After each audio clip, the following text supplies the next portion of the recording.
So hello everyone, welcome back. It is our second video for Holy Week, and today obviously it is Good Friday, so we're going to be taking this opportunity to reflect on this most holy of days.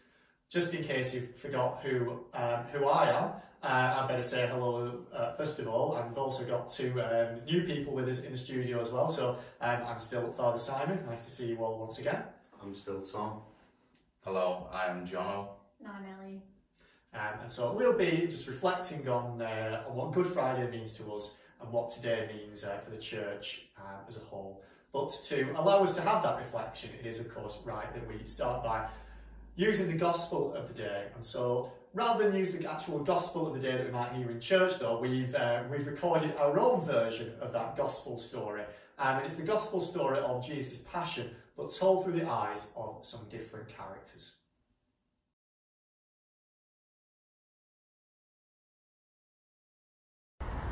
It was a different kind of Passover meal, to say the least.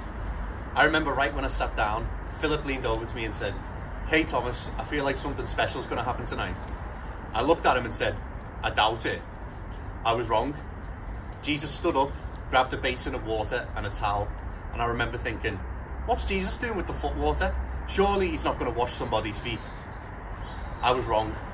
He knelt down and began to wash Bartholomew's feet. Now Bart just sat there. He didn't say anything, he didn't move, none of us did. Jesus finished and went on to James and Andrew and the rest of us. And I remember thinking, this is so strange and yet so wonderful. I doubt anyone's going to say anything right now. I was wrong. You know who broke the silence? Peter. Jesus, there is no way that you're washing my feet. That's what I said to him. And he looked at me and he said, well, Peter, if I can't wash your feet, then actually you can't be a follower of mine. And so I thought, gosh, if that's the case, then not only wash my feet, but wash my hands, wash my body, in fact, cleanse me all. And he said, Peter, your feet will just be fine. And I think it was at that moment I realised that Jesus was teaching us a lesson. He was teaching us a lesson of servanthood. Then Jesus took some bread and some wine, and he blessed it and served it to us. He said it was a new covenant with his blood. And then he said, tonight all of you will lose faith in me. And I remember thinking right then, lose faith in you? Never. But I didn't say anything. I just sat there. I remember thinking, there is no way, not me, Jesus. I would never betray you. You can turn to the others and think, actually, they might let me down, but I know I love you and I wouldn't do that.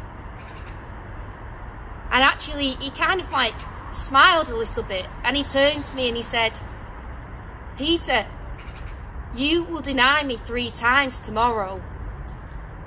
And at that, I didn't quite know how to respond. But it was then time to wrap things up, to go to the garden and to go and pray. Once we got to the garden, it just got crazy. Jesus asked Peter, James and myself to go further into the garden with him to pray, and we did. Well, we tried.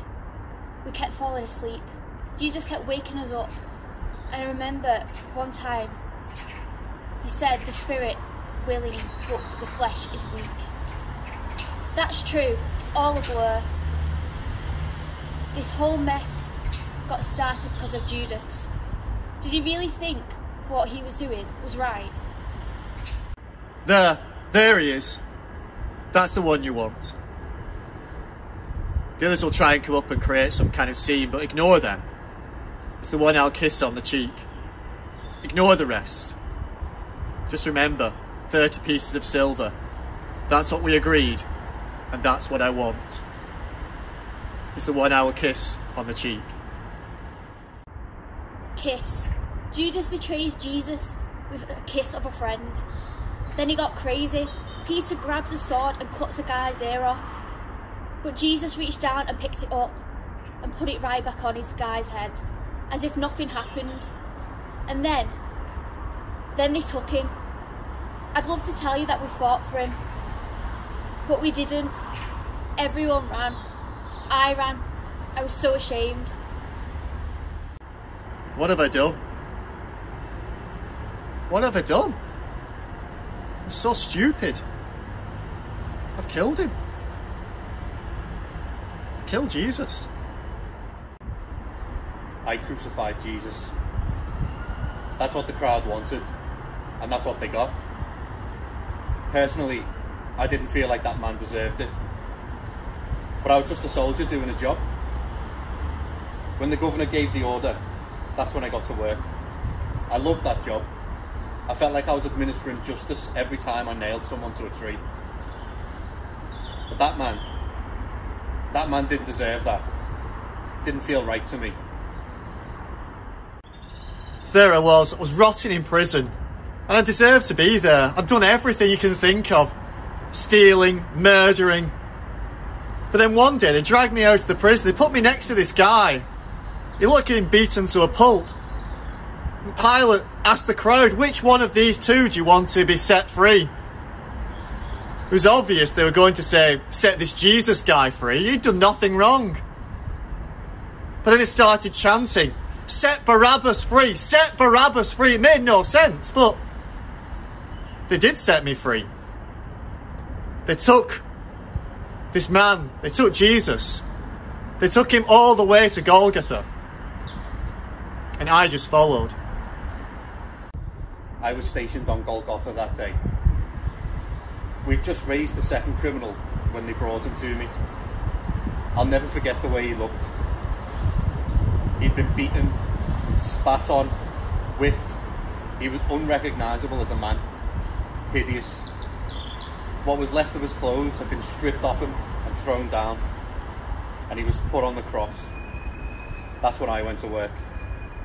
Generally, when you crucify a man, the first hand is the most difficult. The criminal wants to fight you. So I would have two soldiers just hold his arm down. But this guy, he didn't put up a fight. I just thought he was exhausted. As an executioner, I've been called every name in the book. I've had men yell at me, plead with me. But I wasn't prepared for that. He looked at us, looked at me, and he said, Father, forgive them, for they do not know what they are doing. He forgave us. Forgive them. That's what he said. Forgive them. I'll never forget those words. Should have been me up there. And at the end, Jesus turned and simply said, "It is finished."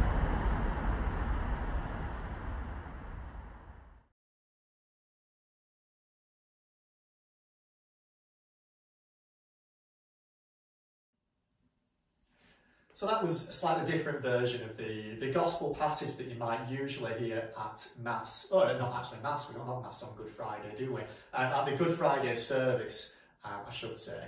And we wanted to use that different version because sometimes we think we're so familiar with the story of Good Friday, we think we're so familiar with the story of Jesus' crucifixion, that it can almost like desensitize ourselves to what it was all about. And when we watch that video and we hear those different characters speaking, perhaps it allows us to reflect in a different way about what Good Friday means, because all the different characters talk about their own personal experience of that day. And it really helped me actually think about what the day would have been like for people who were there with Jesus, rather than us looking at it from like a step back, which we would obviously do when we're reading the Bible. Yeah, it is interesting to see like from different people's perspectives. It makes me think like how I would think if I was actually there as well. You know, I played the soldier in the drama, and you know, the soldier comes to the realization this man was the Son of God. I wonder if there were any other people there who might have thought the same thing, or if, you know, they just saw this man as just another common criminal being executed. I just thought it was really a nice take on it. Well, not nice, but different. Yeah, I thought it was different, especially at the start, when obviously, you know, I think it was Thomas, or he lent into Thomas, and he said, you know, he knows it's going to be a special day. And I think with obviously Jesus then washing the feet of all the different disciples, you know, it was a bit strange. You know, I've heard it before, and I think, you know, when they all said, you know, try to stop him doing it, and then obviously he carried on. I think it's strange, and especially at the minute, you know, the world we're living in, there's always good people trying to help other people. Like the different effects that it has on people as well. Like it's weird to think, like, you just know the story, but you don't see, like you said, different people's perspectives. So it's like, yeah, I imagine it was the best day of Barabbas's life. Yeah. Yeah, he wouldn't be able to believe his luck, would he? That he was expecting death and was managed to set free. I suppose that's it, is there would have been loads and loads of other people as well whose names we don't even know who would have been impacted on that day, and you wonder what they would have been thinking as well, not just the main characters we're like familiar with.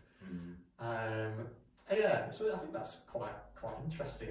I did playing Judas with my Parker, but again, I always wonder what he would have been thinking, because we have like the Bible telling us what he would have been thinking, but I guess whoever was writing the Bible, whichever gospel writer it was, wouldn't have been mates with Judas at this point. I imagine there would have been a slight disconnect by this point, so they probably wouldn't really know what Judas was thinking. I wonder if he felt like guilty or anything. Like... That's it, yeah. Could have done. Yeah. I'm not sure. Just a moment of weakness, or maybe doubled down. Yeah. I was happy. Yeah. I think, like, and then, like, certainly the soldier at the end, like, see, were there other people who said, you know, this man was the Son of God? Because if one person can think that, a Roman soldier's thinking that, who would presume no contact with Jesus, and wouldn't have been familiar with the idea of, like, the Messiah in, you know, Jewish theology and Jewish culture, but even he's recognised this. Would there have been other people as well who were thinking, crikey? Surely it would have been easier for the Jews to recognise the Messiah than for one random pagan soldier. True. Yeah. I reckon so. So, obviously then, the culmination of Good Friday is the crucifixion of Jesus on the cross and his death. You know, we hear about it every year, but this week, I've actually been doing a bit of research into the science and the physiology of crucifixion and how it would actually work. So I'm just going to share a little bit about that with you now.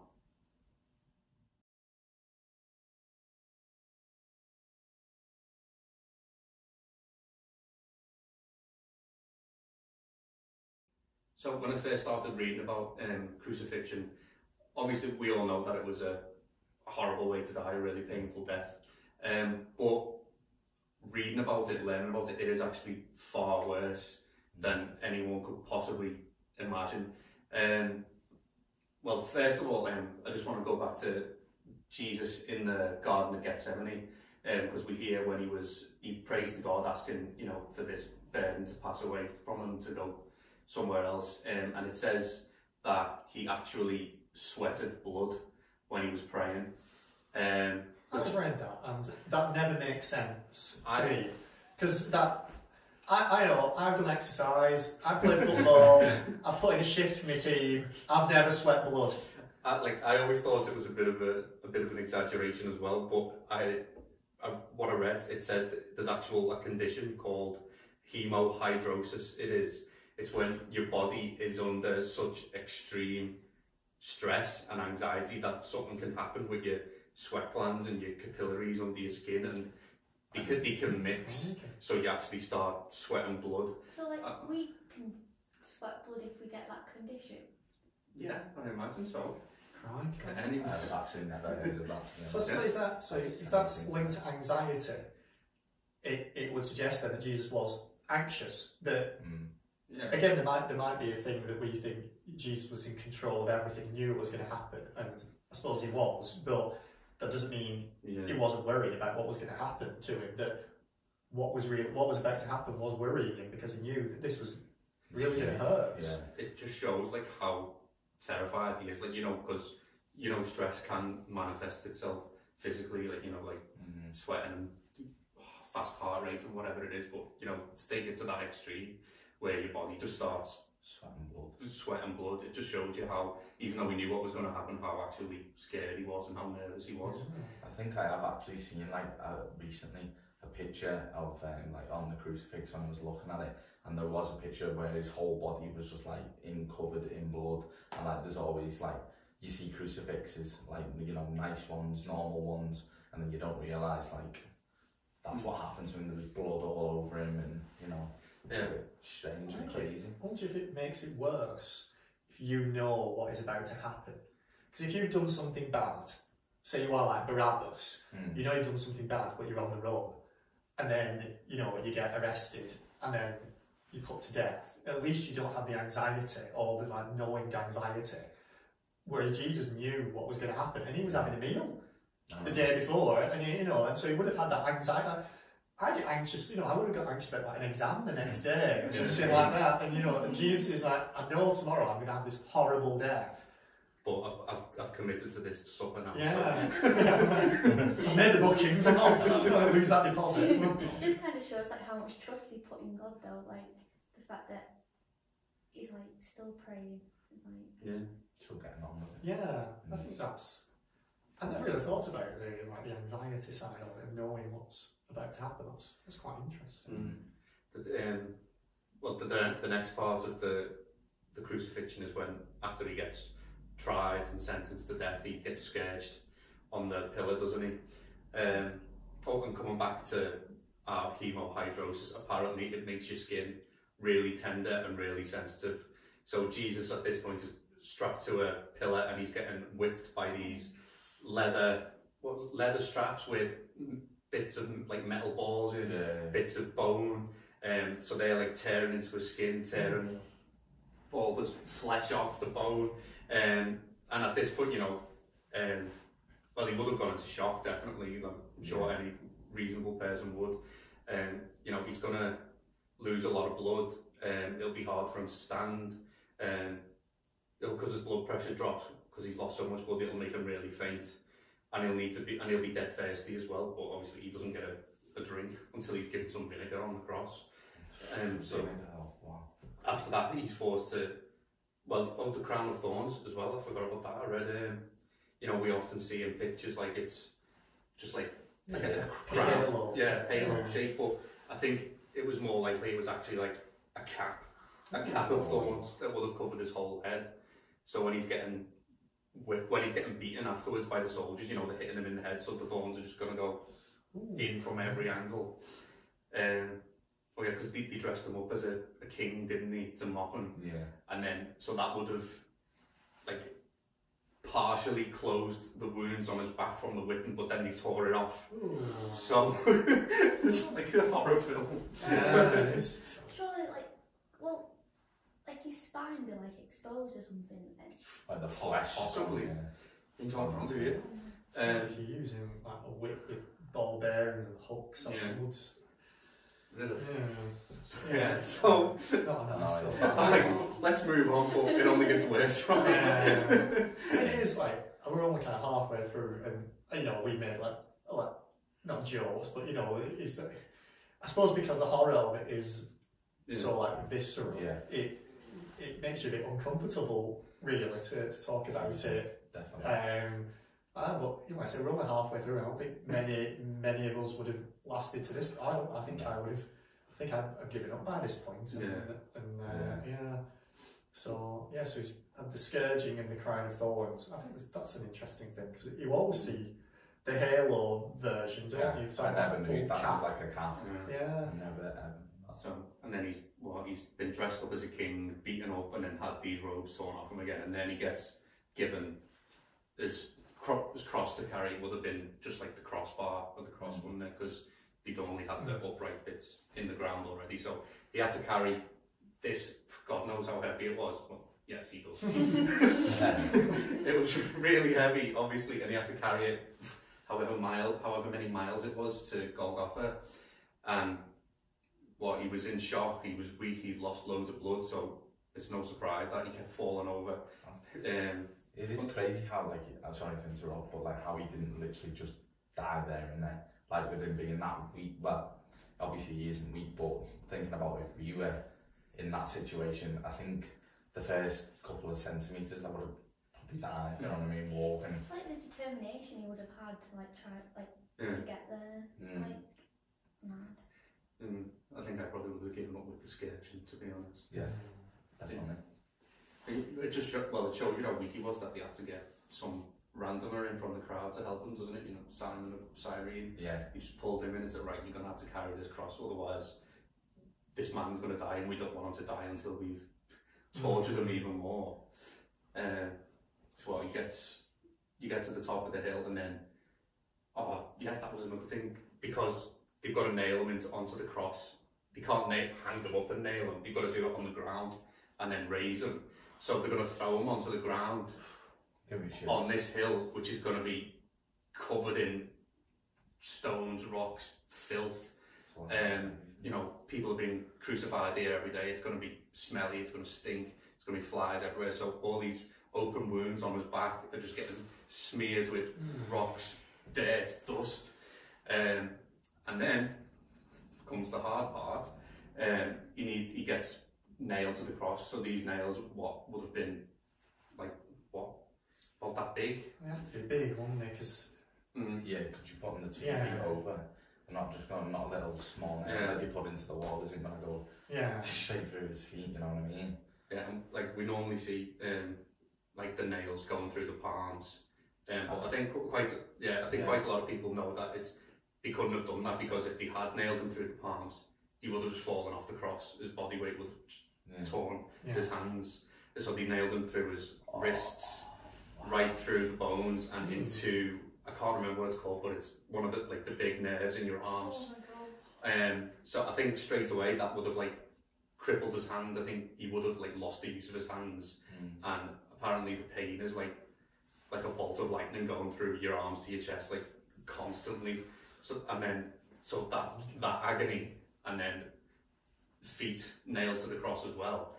It's like a similar thing, you know.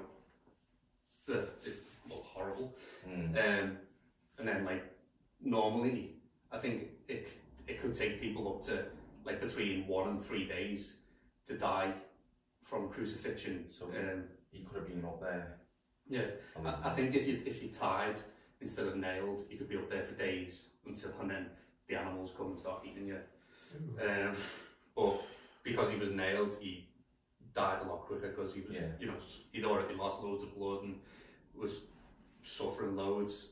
When he's hanging on the cross, because all his weight's on like his arms and his shoulders, is like his arms are being stretched. Like I think his arms would have ended up like 7 or 8 inches longer than their original length, because as soon as he's hanging up, they dislocate.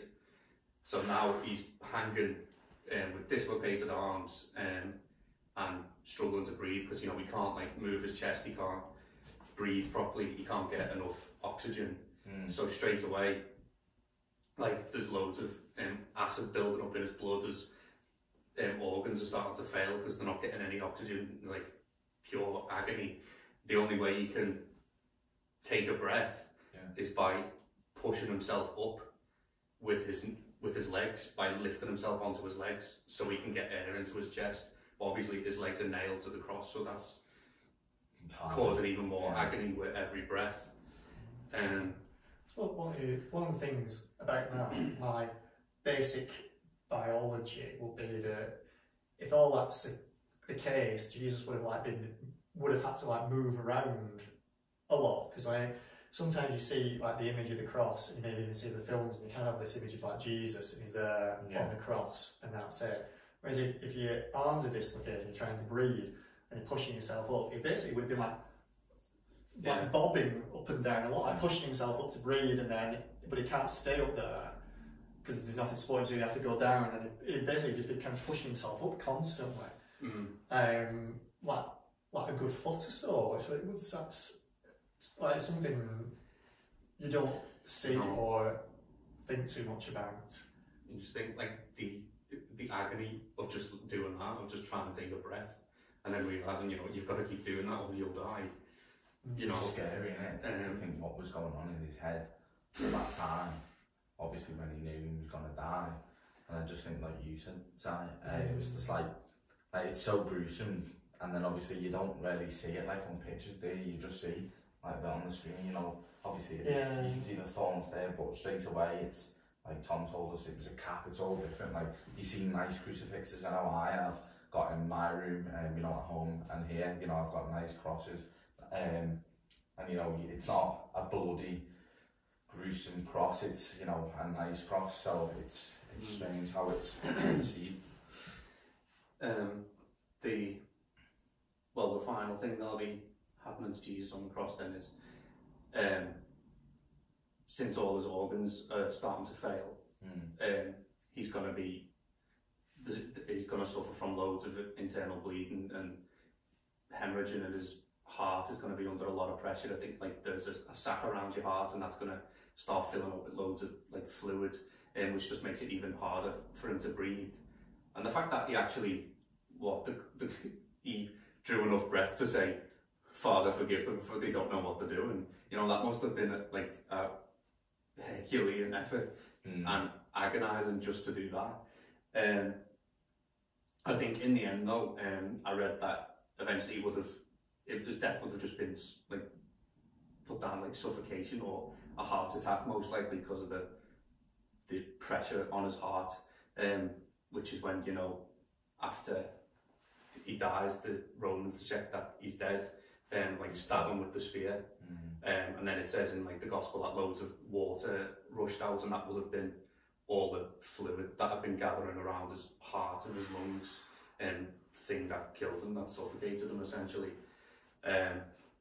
So yeah, I think it's just kind of the untold story of Good Friday, isn't it? Because I think, you know, it's easy to read. It's not easy to read, but you know, we read the crucifixion story in the Gospels, and even that individual story of the different characters we had, and you see the picture, the crucifixion thing. You know, Jesus was crucified. It would have been an unpleasant death, not a nice death. I don't think I could have done that. But then when you actually hear a little bit more, you realise just how bad this form of torture, I think that's the right word as well, not to death, but torture actually was.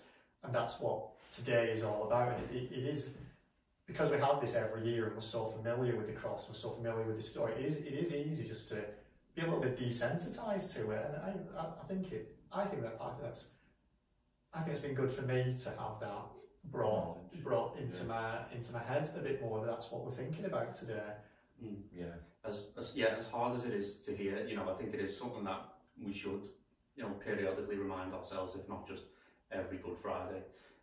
So, you know, having heard all that, having learned, you know, how bad it was, what we need to think about now is, what does that mean to us today?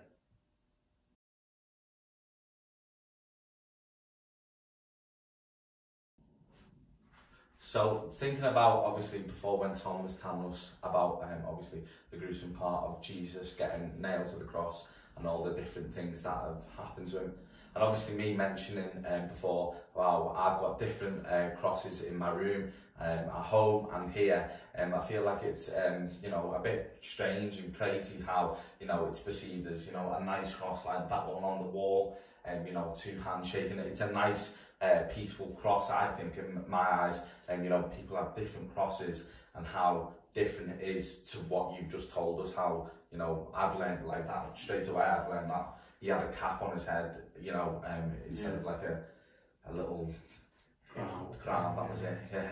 No, like you're right, because you know, the majority of crosses you see don't really reflect the agony, and you know, well, the difference between a cross and a crucifix. I'd say a lot of people just wear crosses, they don't wear crucifixes, do they? You know, which takes away the whole part of Jesus suffering on the cross.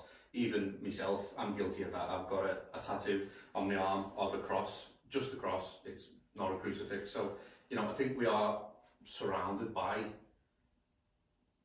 well, like crosses that make us not desensitized, but crosses that don't make us more aware of what happened. Don't get the whole point across. Because like I was saying, because I've got this St. Bridget's cross on, and it's like, yeah, it reflects what I believe, but it's not the more important thing of how Jesus took it upon himself. I just like, I think you know, it's a bit, some people might, you know, have the same feeling, but I still do it to this day. When I leave my room, like at home, I always touch the cross. it's like a sign, like, you know, it's just like touching it as I go out to do something, and I feel how it's strange, like how gruesome it actually was here in the story for me to touch that every morning.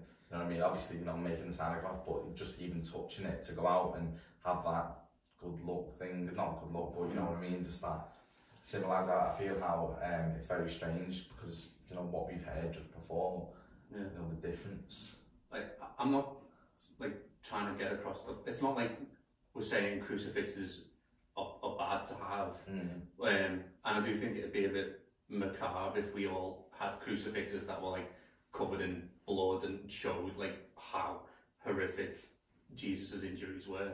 But maybe it's just, you know, a reminder for us to, instead of just, you know, tapping the cross or, you know, just wearing it as a nice piece of jewellery or, you know, having it as a cool tattoo, you know, we should take time to, you know, actually think about and appreciate what it actually means and how bad and yet good for us in the end it was. I think that's the point of today, isn't it? That, you know, it's great to have these memories of what our faith is, you know, the cross and the crucifix, and every other day of the year to just see that and remind ourselves of, you know, Jesus' place in my life and what he did, and that's a nice thing to have in the home as like a memory of the faith. But, you know, today is Good Friday, so perhaps today the expectation is we just go a little bit further and remind ourselves of what that image is. And, you know, you don't want some kind of bloody bit of wood in your living room. I don't think that, you know, that every day of the year, that's probably not the right thing. But today maybe it's good that when we do look at our cross, whether it's a simple cross like this one up here, or whether it is just something we might wear as jewellery, or, you know, that silver cross we might have on the mantelpiece, whatever it is, we think it wasn't like that.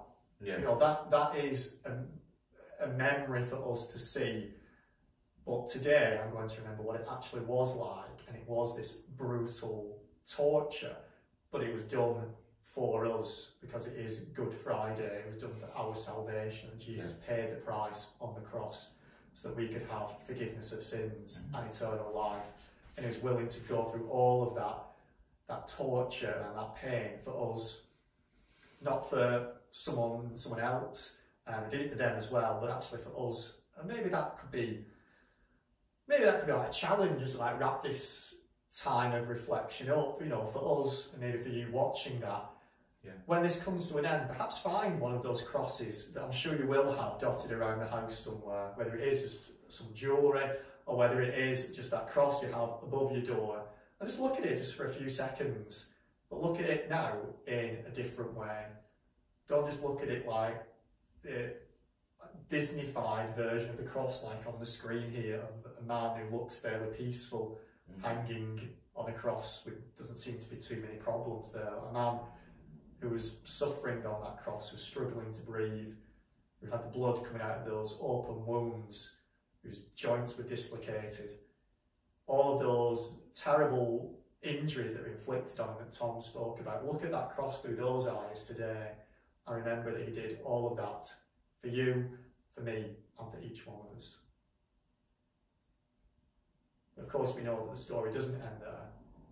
The story always has to end with light, and it has to end with hope. And so we're going to end our story on Easter Sunday for the final time of our prayer and reflection, and we'll see you then.